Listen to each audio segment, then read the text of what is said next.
Hey guys, this is Hell Hades. This is another Raid Shadow Legends video, kinda. We're going to go through hellhades.com. I'm going to talk you through some of the new tools that have just been developed by the team.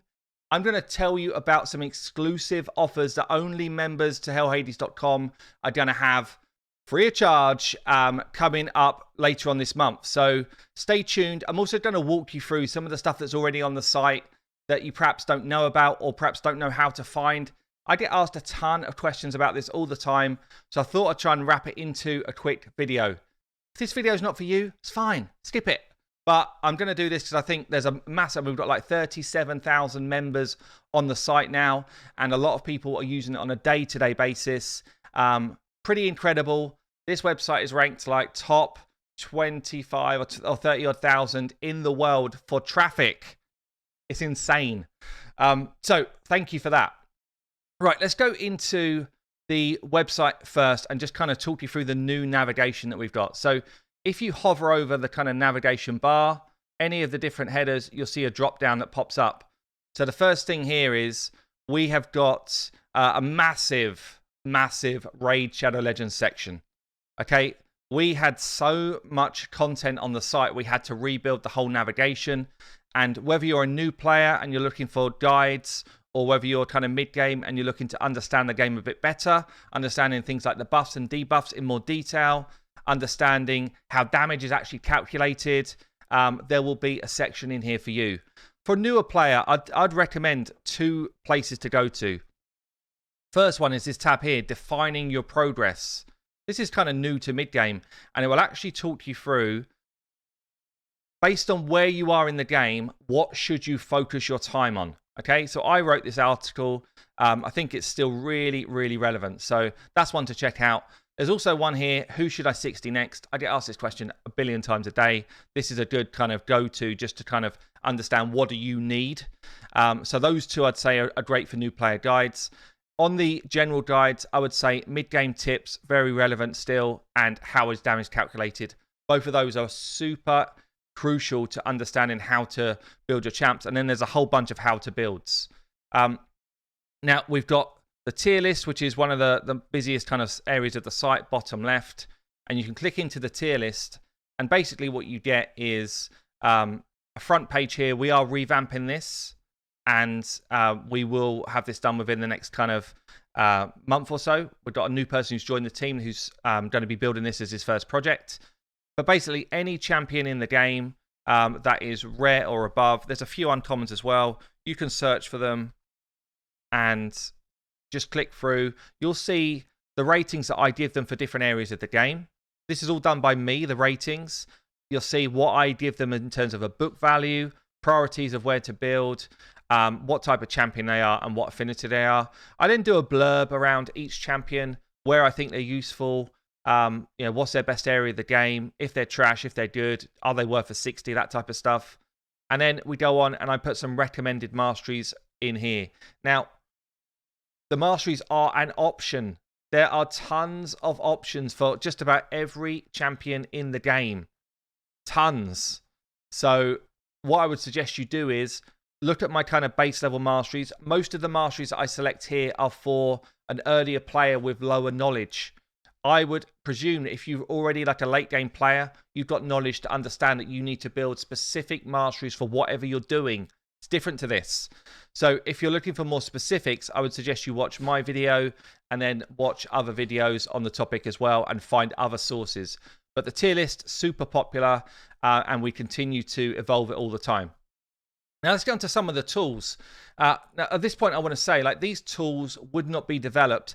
These articles, this website would not be developed without the team we've got. It's a paid team. We've got paid developers. We've got paid article writers. Fiction heads up the whole website, partnering with me and partnering with Lookup, who's the main developer. And everyone earns money from this. The way they earn money is that we have membership. So I want to thank everybody who's already a member.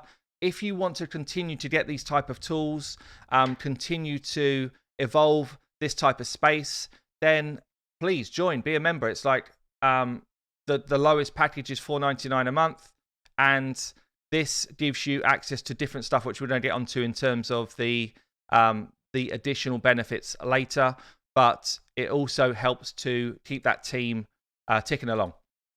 So if we look at the different tools then, we've got a brand new one which has just launched. So I'm going to go into that one first.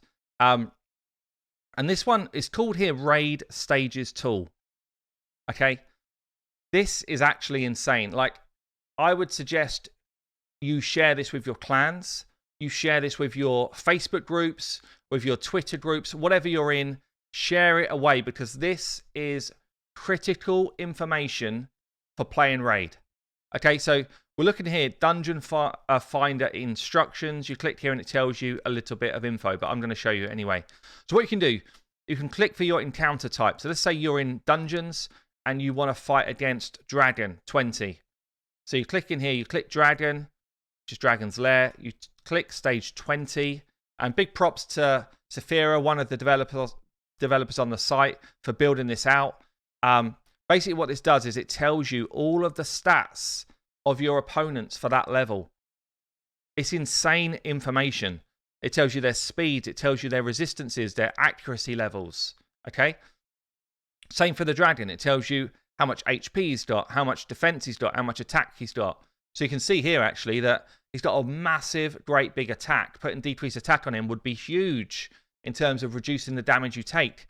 You would reduce his damage by half, and when he's got 12,000 attack, it's a massive reduction. So you can see some of the stats that he's got. One of the most important things I tell people is build enough accuracy or resistance for the level of content you're trying to face. So Hellraiser has got a 200 base resistance. So we recommend here that if you get to 225 accuracy, then 95% of whatever you do is going to get through his resistance.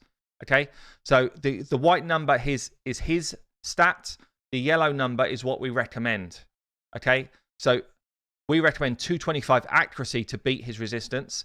His accuracy is actually 200. To successfully beat his debuffs on you, you actually need 347 resistance to have a 95% chance to reduce all of the debuffs that land on you. So you can see here that the requirement of resistance is way higher than the requirement of accuracy. That's why the arena is a bit skewed. Now, if we were to look at something like Doom Tower, and if we were to look at, we're actually currently in rotation 2, and if we were to look at, I don't know, let's go to hard floor 86 randomly. Yeah? It tells you all the champions you're going to face. It tells you their different stat levels. It tells you their speeds. It tells you their resistances. It tells you their accuracies. So again, depending on who you're trying to face, you can make sure that you've got enough stats to face that enemy. It's a super cool tool. I'm going to be directing people to it all the time because this is massive. Okay, let's look at a couple of the other tools that are already on here then. So we've got how is your damage calculated? Okay, so this is an article that kind of just helps you through how to do stuff. And then we've got the tool against it, which is your damage efficiency tool. So basically what we're doing here, again, if you click down, it tells you the instructions of what to do. But if we are looking to try and build as much damage as we can on our Kale, okay, we click Kale. We tell the tool what current stats have we got. So what is our attack value? Let's say we got 2,000. And what is our current crit damage level? Let's say we got 200. We hit calculate. And what it's actually doing here is it's saying, if you want to do more damage, you should increase your primary stat before you add crit damage. So basically what it's saying is, for optimal damage, primary stat gives you more improvement from this point than crit damage would. Okay, and it can go in reverse. So this is actually saying here, for the amount of crit damage that you've put on Kale, you would need 3,600 attack to be at an optimal level. So it might be in this situation that you decide to throw attack percent gloves on instead of crit damage gloves on to get a more optimal build, which is kind of nuts. But it's this tool here is actually going to be built into our optimizer pretty damn soon. So it will help people do their builds with the optimizer. We've also got on this on the tool section an EHP efficiency calculator. What's that mean? It's basically saying what's your best effective health. And by that, it's I don't know what the actual EHP stands for. What's it stand for? Did we tell it? Did we tell people? I don't know. Anyway, Safira and Senti kind of pulled this information together. 2 people from my Discord section. It's basically effective HP, and what it's saying is you need to get the right balance of defense and health points to have the best survivability. Okay, so it's very similar to what we just did there with the tool that talked to you about damage. You basically put in your current defense level. Let's say you've got 2k. Your current HP level. Let's say you've got 35k, and then the percentage of ignore defense on the enemy, or the enemy have got on you, is probably how that should be phrased. So what that means is, are we expecting a clan boss fight where actually he won't ignore any of your defense? Are we expecting an arena battle where we think people are going to come at us with like savage gear and put a decreased defense buff on us? In which case, you're talking like an 85% ignore defense. You hit calculate, and basically what it says here is, based on what you've put in, if you want to survive better in all situations here, then you should add more HP. If we had a 0 in here and we're trying to talk clan boss, then what it would say is, if you've got a 60% defense buff on yourself, add more defense. If you've got a 30% defense buff on yourself, add more defense. If there are no buffs in play, add more HP. If there was a 30% decreased defense on yourself, add more HP. And if there's a 60% decreased defense on yourself, add more HP. So it's just trying to balance, balance your HP level to get you to the most survivability, basically. So one of the other things we've got on the site here is this champion lookup. Now we've actually started to add a bunch of stuff into the tier list.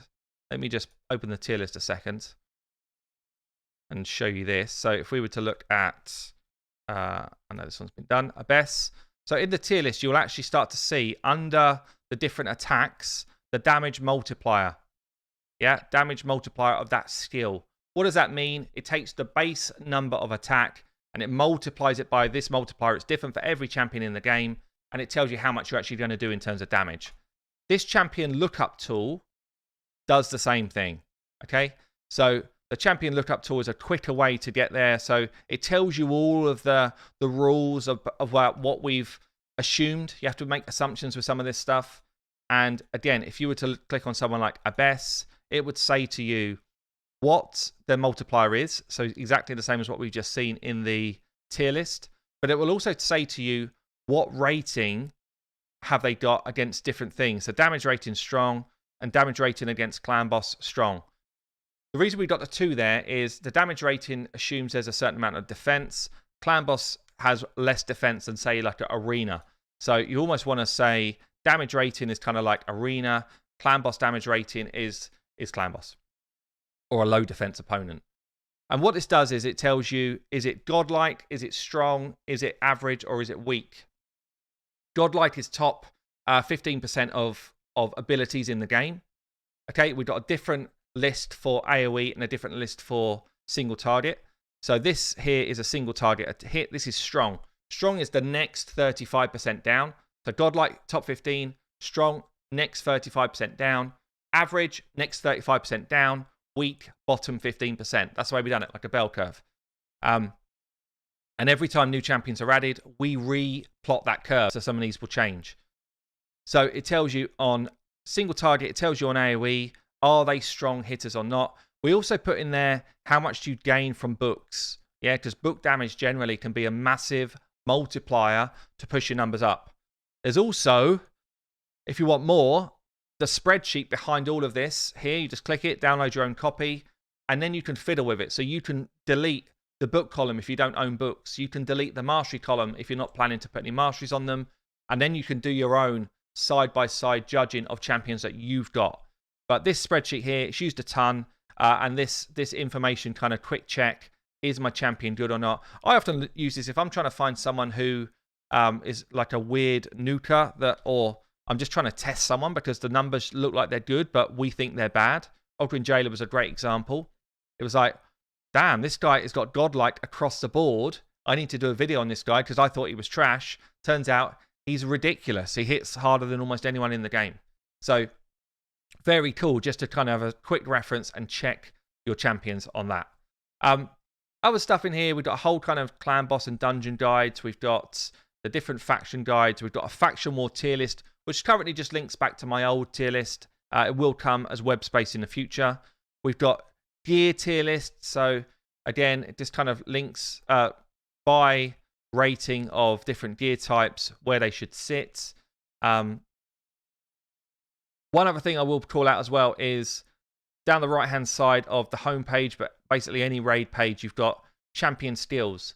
So if you want to find all of the decreased defense champions, you can come in here, debuff, decreased defense, and they are ordered. So it gives you a little bit of info about what it is, what it does. And then it orders it, right, first, AoE, big version, decreased defense. These are all of the champions, legendaries into epics, into rares. And then we've got decreased defense on a specific target, links them, decreased defense randomly, links them, etc. So you've got every champion that's doing those skills goes into those. You want to find anyone that can clean off all of those debuffs. So instant remove debuffs on your team. Gives you all of the champions that do it here. So this is cool for Doom Tower if you're looking for champions that you own that can help you clean off debuffs, for example. So yeah, look, this is used a ton as well. It's actually really, really helpful. So the last thing I want to do then is just talk about, actually, I'll quickly touch on the optimizer. I've got separate videos on the optimizer. I'll link the most recent one below where I've shown me building someone else's account out using the optimizer. It's probably easier to see me using it. But the optimizer basically helps you optimize your gear. Okay, and a lot of the people that are paid members are supporting the development of this optimizer because it's been massive for the community. As I say, we've got like 37,000 members. You can use all of this stuff absolutely free as long as you sign in as a free member, but you do get a couple of perks for being a paid member as well. So the optimizer's in here. We do have other games in here as well. Dragon Champions, Ashes, a few other ones that I'm playing or that I'm hyped on. And then the last one I want to talk about here is Incarnate. So one of the exclusive deals I've been able to get just for my members is early access beta to Incarnate. What does that mean? It means that we will be able to play it as a group of people, 37,000 of us so far, will be able to play the beta of Incarnate before it goes global release. It's pretty cool, guys. It's actually very cool to be able to get this kind of early stuff. I've been negotiating with them. We've managed to get, for paid members, you will be able to download Incarnate from the 23rd of this month. Okay, and that will have live campaign. It will probably have the first boss available. It will have PvP available. You'll be able to build your own Incarnates. I've got a whole separate YouTube channel on Incarnate, which I'll link below. You can check it out. But it looks like a super cool game. And I think for early access, it's going to be really cool because we help shape how that game continues to develop. From the 30th then, so 23rd is all paid members. From the 30th, 1 week later, any member of the site will be able to play the game on early beta. And this is probably a good full month before it gets released to global launch. So we'll be able to, I mean, we will be doing beta testing kind of thing. We will be ironing out bugs. There's a Discord, which again, I can link for Incarnate, which you guys should check out if you like the look of the game. But you can check out some of my videos here. You can check out the kind of main Incarnate page and see if you like the feel of it. But I'll tell you now, it looks like it's going to be a super cool game. And I'm really hyped, actually, to be able to get this type of offer, this type of arrangement for the members of this site. We, as a team, will continue to try and do this type of stuff. But yeah, I guess comment below. What's your thoughts, guys? I just want to end really by saying, thanks to the team at hellhades.com. We've got a great team of article writers, developers. Fiction does a great job heading up that team. And it's just going from strength to strength. And I want to thank all of you guys for actively kind of participating. All of the articles you can go in and write your thoughts on. So, if there's anything that we've done, whether it's a raid topic, whether it's a different game, we try and keep it pretty varied, different articles every single day. And you're actually able to go in and give your thoughts in the comments section below. So you see we've got a few comments here. It's people that wanted to win an account. But you can go in and give your comments, and we will reply to them. And we want it to be more like a community site. That's what we're aiming for. So anyway, guys, look, hope that was interesting. Hope you learned some new stuff here, because I've been asked tons of questions on different topics. I've been Hell Hades. I will see you later.